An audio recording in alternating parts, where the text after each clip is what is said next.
Part number 7 novel نروان کی تلاش پیشکش میرے کارواں۔ اگر آپ نے ہماری یوٹیوب چینل کو سبسکرائب نہیں کیا تو براہ مہربانی اس کو سبسکرائب کریں۔ ہماری ویڈیوز پسند آئیں تو انہیں لائک، شیئر اور کمنٹ ضرور کریں۔ زولی ڈارلنگ، آؤ تمہیں ایک عمدہ کھیل دکھاؤں۔ تھامسن واپس مڑ گیا، پھر اس نے دوسری طرف رخ کیے کہا، پوٹو، ان لوگوں کو ٹائسنگ ہال میں لے آؤ۔ یس چیف، دونوں پہلوان میں سے ایک نے کہا اور وہ دونوں ہماری طرف دیکھ کر مسکرانے لگے۔ تھامسن زولیزا کے ساتھ آگے بڑھ گیا تھا، تب ان دونوں نے پستول سے اشارہ کرتے ہوئے کہا، آؤ دوستو، اور ہم خاموشی سے ان کے ساتھ چل پڑے۔ جس ہال میں ہمیں لے جایا گیا تھا ہم اسے پہلے ہی دیکھ چکے تھے۔ خاصی بڑی جگہ تھی، پورا ہال خالی تھا۔ ایک طرف چبوترا سا تھا جس پر صرف 2 کرسیاں پڑی تھیں۔ ایک چھوٹی میز رکھی ہوئی تھی جس پر شراب کی بوتل اور گلاس رکھے ہوئے تھے، شاید زولیزا نے یہ شراب یہاں لا کر رکھی تھی۔ ہم دونوں اندر داخل ہو گئے تو تھامسن نے مسکراتے ہوئے ہماری طرف دیکھا اور پھر بوتل کا کاک کھول کر اس نے دونوں گلاسوں میں شراب اڈیلی اور اپنا گلاس اٹھا لیا۔ اوکے پوٹو، کھیل شروع کرو۔ اور دونوں پہلوانوں نے گردن چکائی اور پھر سیدھے ہو گئے۔ پستول مجھے دے دو۔ خیال رہے کہ تمہارا شکار مفلوج نہیں ہے، یہ پستول نکال بھی سکتے ہیں۔ یس چیف۔ دونوں آگے بڑھے اور پھر انہوں نے اپنے پستول تھامسن کے سامنے رکھ دیے۔ تھامسن نے ایک پستول اپنی طرف سرکا لیا اور دوسرا زولی کی طرف۔ میں دشمن کو کمزور سمجھنے کا عادی نہیں ہوں زولی، ضرورت محسوس ہو تو تم اسے استعمال بھی کر سکتی ہو، تھامسن نے کہا اور زولی نے مسکراتے ہوئے پستول تھام لیا۔ پھر اس نے شراب کا گلاس اٹھایا اور اس کا ایک چھوٹا سا سپ لیا۔ سٹارٹ، تھامسن بولا اور دونوں پہلوان نے کوٹ اتار دیے، ٹائیاں کھول دی اور ان دونوں چیزوں کو احتیاط سے ایک طرف رکھ دیا۔ وہ پیروں میں فٹ بال کھیلنے والے شوز پہنے ہوئے تھے جن کی ٹو آگے سے سخت اور اوپر کو اٹھی ہوئی تھی۔ تب وہ دونوں ہمارے سامنے آ گئے۔ ہوشیار سردارے، یہ دونوں جو جستجو ایکسپرٹ معلوم ہوتے ہیں۔ ہاں ہاں، سردارے نے ایک خوفناک بڑک لگائی اور پھر اس نے جستو ہی کا ایک داؤ مار دیا۔ سامنے والے کو اس کا اندازہ بھی نہیں تھا کہ مقابل پہلے ہی حملہ آور ہو جائے گا۔ سردارے کی لات اس کے منہ پر پڑی اور اس کے سامنے کے دانت ہل گئے۔ اس کی ٹھوڑی پر خون کی لکیر رینگ گئی تھی اور میرا دل چاہا کہ میں سردارے زندہ باد کا زوردار نعرہ لگاؤں، لیکن اس کا موقع نہیں تھا کیونکہ میری ذرا سی غفلت مجھے نقصان پہنچا سکتی تھی۔ میرے مقابل نے بھی انتظار نہ کیا، وہ ہوا میں اچھلا اور اس نے ایک زوردار ٹھوکر میری ران میں ماری، لیکن دوسرے لمحے میں سمجھ گیا مزہ آ گیا تھا، لیکن میں نے برداشت کیا اور جو ہی وہ دوبارہ اچھلا میں زمین پر لوٹ لگا کر اس کی ٹانگوں میں گھس گیا۔ اس کی ٹانگوں میں کینچی پھنسا کر میں نے زور سے بل دیا اور وہ اونتے منہ زمین پر آ رہا۔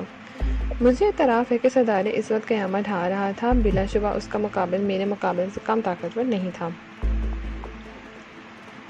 لیکن سردارے نے ابھی تک اس کا ایک بھی ہاتھ نہیں کھایا تھا اور پھرتی سے اس کے وار خالی دے رہا تھا اور خود ایک آدھ وار کٹ جاتا تھا۔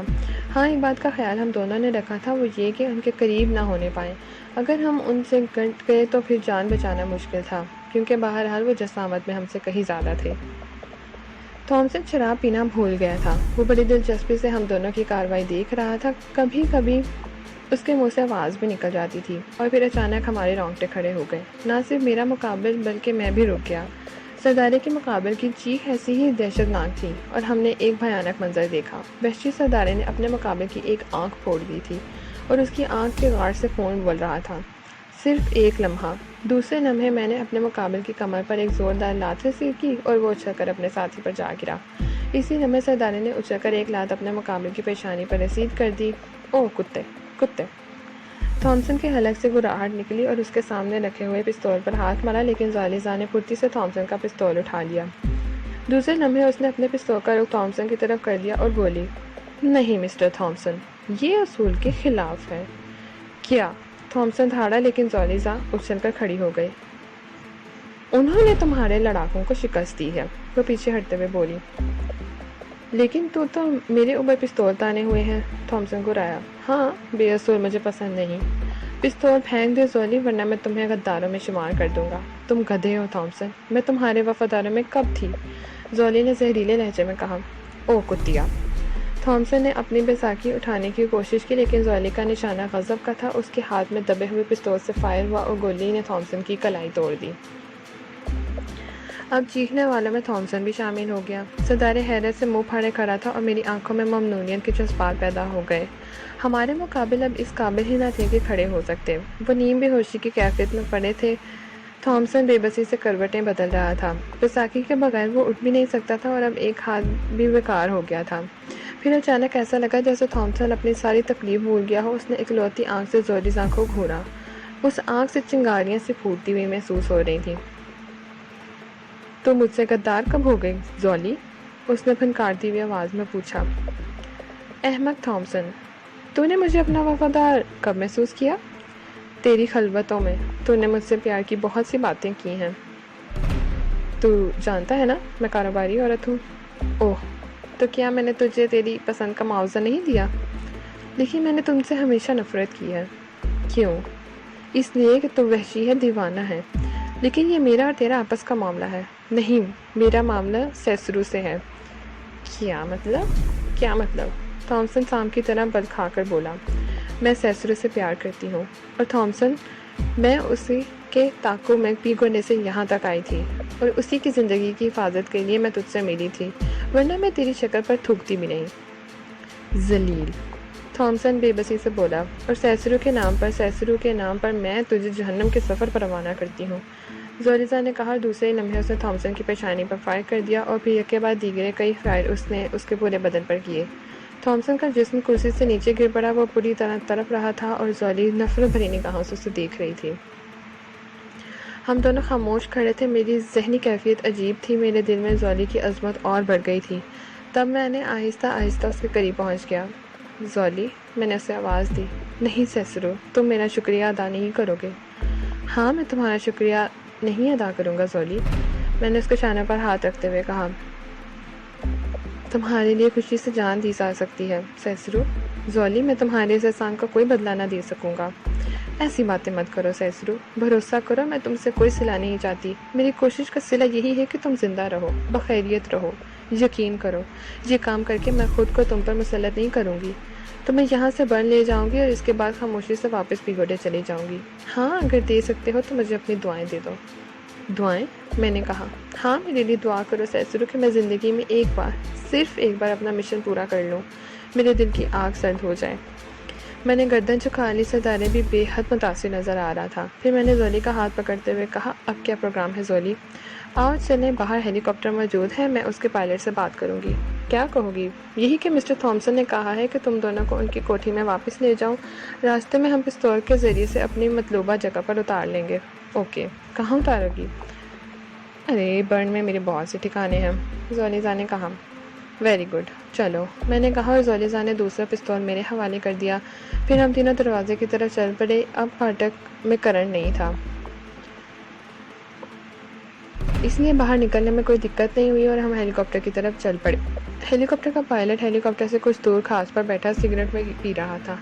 ہمیں دیکھ کر وہ کھڑا ہو گیا، لیکن زولیزا بڑے سکون سے آگے بڑھتی رہی اور پھر وہ ہیلی کاپٹر کے نزدیک پہنچ گئی۔ چلو بیٹھو، زولی نے ہم دونوں کو اشارہ کیا اور ہم ہیلی کاپٹر میں سوار ہو گئے۔ یس مادام، پائلٹ نے پوچھا۔ مسٹر تھامسن نے کہا ہے کہ ان لوگوں کو ان کی کوٹھی پر پہنچا دیا جائے۔ اوہ بہتر، لیکن یہ تو… ہاں، بات ہو چکی ہے، یہ مسٹر تھامسن کے لیے کام کرنے پر آمادہ ہیں، اب یہ دوست ہیں۔ بہتر۔ پائلٹ ہیلی کاپٹر کے دوسرے دروازے کی طرف بڑھ گیا۔ زولیزا نے مسکرا کر ہماری طرف دیکھا اور پھر وہ پائلٹ کے برابر کا دروازہ کھولنے لگی، لیکن اسی وقت پوٹو کی دھاڑ سنائی دی۔ رک جاؤ، رک جاؤ، اور اس کے ساتھ ہی اس نے اندھا دھند گولیاں برسانا شروع کر دیں۔ 3 گولیاں زولی کے مختلف حصوں میں پیوست ہو گئی تھیں۔ صورتحال اچانک بگڑ گئی۔ زولی نے ہیلی کاپٹر کا سہارا لیا تھا۔ دوسرے لمحے میں نیچے کود گیا۔ میں نے پوٹو کا نشانہ لیا اور فائر کر دیا۔ پہاڑ جیسے بدن والا پوٹو اچھلا اور اوندھے منہ زمین پر آ رہا۔ میں نے 2 اور فائر اس پر جھونک دیا اور سردارے واقعی بعض معاملات میں بے حد کام کا آدمی تھا۔ میں نے عقب سے پائلٹ کی گردن پکڑی اور اس کے ہولسٹر سے ریوالور نکال لیا۔ خبردار جنبش کر دن میں سوراخ کر دوں گا۔ میں پستول رکھ کر زولی کی طرف جھپٹا۔ زولی کے بدن سے خون کی پھواریں نکل رہی تھیں۔ زولی، زولی، میں نے اسے سنبھال لیا۔ گڑبڑ ہو گئی سیسرو، واقعی یہ سب کچھ عجیب تھا، لیکن بھروسہ کرو میری جان، مجھے اس پر افسوس ہے۔ کاش میں فرانس کے اس معزز گھرانے، کاش اس بار ان ضدی لوگوں سے انتقام لے سکتی۔ جانے دو سیسرو، ضروری نہیں ہے کہ ہماری ساری خواہشات پوری ہو جائیں. سنو، جھکو، اپنے ہونٹ میرے ہونٹوں پر رکھ دو. سیسرو. اور میں نے زولی کے ہونٹوں میں اپنے ہونٹ پیوست کر دیے. تب زولی کا بدن ڈھیلا پڑ گیا، وہ بے جان ہو گئی تھی. میں نے ایک لمحے سوچا اور پھر اس کے بدن کو آہستہ سے زمین پر ڈال دیا. اس کے بعد ہیلی کاپٹر کا دروازہ کھول کر اندر بیٹھا. چلو، میں نے پائلٹ سے کہا. میری آواز میں گراہٹ تھی. وہ ہماری طرف سردار پائلٹ پر پستول تانے ہوئے تھا. پائلٹ نے ہیلی کاپٹر سٹارٹ کر دیا اور چند منٹ کے بعد ہیلی کاپٹر نے زمین چھوڑ دی. میرے جبڑے بھینچے ہوئے تھے. زولیزا کی موت کا مجھے اس قدر رنج تھا کہ بیان سے باہر تھا. بالآخر اس نے میرے لیے جان دے دی تھی. اس کا مشن بھی ادھورا رہ گیا تھا. ممکن ہے اس کا مشن کبھی پورا نہ ہوتا، لیکن بہرحال اعلیٰ معیار کی عورت تھی. میں اپنی کسی ذہنی جھنجھلاہٹ کے طور پر بھی اسے نظر انداز نہیں کر سکتا تھا. ہیلی کاپٹر سیدھے راستے پر سفر کر رہا تھا. سردار پائلٹ کی حرکات اور سکنات پر پوری طرح نظر رکھ رہا تھا. اس کے ساتھ ہی وہ نیچے کی نگاہ بھی رکھ رہا تھا. اور پھر ہم شہر پہنچ گئے. نیچے اتارو، کسی ایسی سنسان جگہ جہاں کوئی اندازہ نہ ہو سکے. اور خیال رہے، اگر تم نے کوئی چالاکی کرنے کی کوشش کی تو اپنی زندگی سے ہاتھ دھو بیٹھو گے. سردار نے پائلٹ کی گردن ہلا دی. بہرحال اسے شاید احساس ہو گیا تھا کہ جو کچھ کہا گیا ہے پورا کر کے دکھایا جائے گا. یہاں پھر وہ ڈر پوک آدمی تھا. ہیلی کاپٹر ایک ایسی جگہ اتارا گیا جو بالکل سنسان تھی. پائلٹ نے مشین بند کر دی تھی. چلو نیچے اترو. سردار نے پائلٹ کو حکم دیا. پائلٹ نیچے اتر گیا. میں بھی دوسری طرف سے اتر گیا. سردار نے پائلٹ کی ٹائی کھولی اور اس کے ہاتھ پشت پر کس دیے. اس کی ضرورت نہیں ہے. میں وعدہ کرتا ہوں تمہارے خلاف کچھ نہیں کہوں گا. ہاتھ باندھنے سے تمہیں موت نہیں واقع ہو جائے گی. یہ صرف اس لیے کیا جا رہا ہے کہ تم ہمارے آگے بڑھتے ہی ہیلی کاپٹر سٹارٹ کر کے ہمارے سروں پر نہ چل پڑو. ہم تمہارے پاؤں نہیں باندھیں گے تاکہ ہمارے چلے جانے کے بعد تم کسی مناسب جگہ پہنچ جاؤ. اور اس کی ضرورت نہیں. یہ سڑک کہاں جاتی ہے؟ آئل ریفائنری کی طرف. وہاں سے تمہیں کنوینس بآسانی مل جائے گی. ٹیکسی سٹینڈ ہے، پائلٹ نے بتایا. ریفائنری یہاں سے کتنی دور ہے؟ وہ سامنے ٹینک نظر آ رہے ہیں. ٹھیک ہے، شکریہ. اب تم ہیلی کاپٹر کا ایک فرلانگ دور چلے جاؤ. چلو ہریا، سردار بولا. پائلٹ نے اس حکم کی تعمیل بھی کر دی. ہم دونوں ریفائنری کی طرف چل پڑے. پائلٹ شاید اپنی زندگی کی پوری سلامتی چاہتا تھا. اس نے کوئی حرکت نہیں کی اور ہم ریفائنری تک پہنچ گئے. جہاں بھی پائلٹ کی بات ٹھیک نکلی. کئی ٹیکسیاں سٹینڈ پر کھڑی تھیں. ہم نے ان میں سے ایک ٹیکسی کو بک کر لیا اور چل پڑے. پورے راستے سردار نے کوئی بات نہیں کی. میں بھی خاموش تھا. در حقیقت میرا بات کرنے کو دل نہیں چاہ رہا تھا. ٹیکسی ہم نے ایک پارک کے سامنے رکوا لی اور بل ادا کر کے پارک میں داخل ہو گئے. یہاں ہم نے میک اپ اتارے اور پھر ایک دوسری ٹیکسی روک کر سویٹر چل پڑے. تھوڑی دیر کے بعد ہم ہوٹل میں اپنے کمرے میں تھے. میں تھکے سے انداز میں آرام کرسی پر بیٹھ گیا. سردار موقع شناس تھا. اس نے ویٹر کو بلایا اور وسکی کا آرڈر دے دیا. پھر وہ میرے سامنے بیٹھ گیا اور افسوسناک لہجے میں بولا. وہ اسی قابل تھی استاد کہ اس کا باقاعدہ روگ لگایا جائے. واقعی بے مثال عورت تھی سردارے. بلا وجہ اس نے ہمارے لیے جان دے دی. کسی نہ کسی طرح تھامسن سے نمٹ ہی لیا جاتا. حالانکہ ہمارا قدم غلط ہو گیا تھا. اس کی مدد بر وقت تھی، لیکن پھر بھی کسی کے ذاتی معاملے میں ایسی زبردست مداخلت. میں نے الجھے ہوئے انداز میں کہا. وہ ہمارے ہی لیے پیگورے سے یہاں تک آئی تھی. سردار بولا. ہاں، بہرحال اب وہ مر چکی ہے. اس کے بارے میں سوچنا فضول ہے.